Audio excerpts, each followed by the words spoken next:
बर्तमान समय पाणीपाग विभाग पक्षर मिलता लाटेस्ट खबर अनुजाई ओडिशा को माड़ी आसुची महाविपद। डराइला आईएमडी रो रेड वार्निंग। माड़ी आसुची बड़ विपद। कलाहांडिया मेघ तो कंदाउथिला हेले एबे डराइबाकू आसुची सांघातिक झड़ वर्षा। ओडिशा मुंड उपरे एबे झुलुची मेघमाଳାର महाविपद। राज्यर किछि अंचल एमिति वर्षा हेबो जे बाहर को बाहरिबा मुश्किल होई पड़िबो। भारतीय पाणीपाग विभाग बा आईएमडी पक्षर सीधा सड़क रेड वार्निंग बा रेड अलर्ट जारी करा जायछि। तेबे आसंतु संपूर्ण अपडेट उपर नजर पकाइबा, किंतु ता पूर्वरु वीडियो को गोटे लाइक करंतु एवं वीडियोटी को आपण मानक सांगसाथी मानक बहु मात्रा रे शेयर करंतु। जदि आम चैनल रे आपण प्रथम थर वीडियो देखुछंती ताहले एबे ही चैनल को सब्सक्राइब करी पाखरे थिबा बेल आइकन को प्रेस करी ऑल नोटिफिकेशन को ऑन कर रखंतु, जहा द्वारा आगो को एमिति पाणीपाग संबंधी और लेटेस्ट अपडेट आपण माने सर्वप्रथमे आम चैनल माध्यम रे पाई परिबे।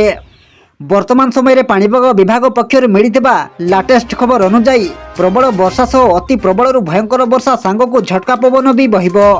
तेणु जदि आपण घर बाहर को बाहरुछंती तेबे 100 थर चिंता करंतु। डराउछि पाणीपाग विभाग रेड अलर्ट।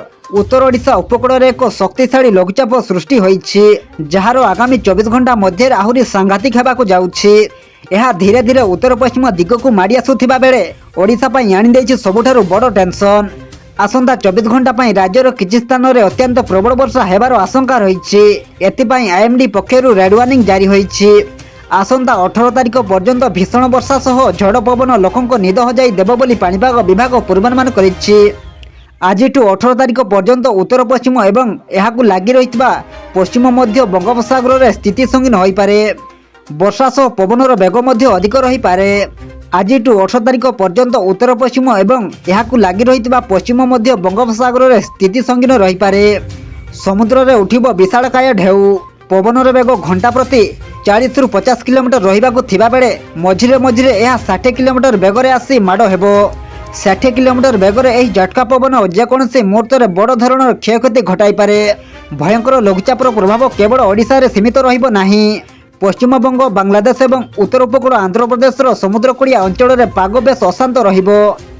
सेथिपई पाणीपाग विभाग पक्षरु माछ धराणी को कड़ा चेतावनी दिया जायछि। आज आसंता 18 तारिख पर्यंत उत्तर पश्चिम एवं पश्चिम मध्य बंगोपसागर भीतर को जीवा पई संपूर्ण बारण करा जायछि। जीवन प्रति विपद थिबारु केही भी समुद्र मुहां नहबाकू निर्देश दिया जायछि। खास करी तड़िया अंचल में पानी पशिबार संभावना थिबारु एबेटारु ही सतर्क होई जांतु। प्रशासन पक्षरु मध्य स्थिति उपरे कड़ा नजर रखा जायछि।